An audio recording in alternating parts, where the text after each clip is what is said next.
I'm an immigrant, right? I played by the rules. I waited in line, I waited for my turn, I paid the fees, I didn't do anything illegal.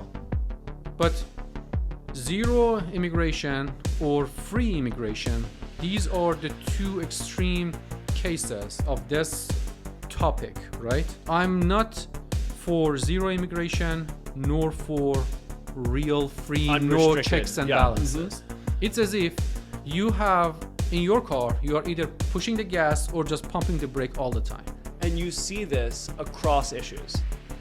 Everywhere.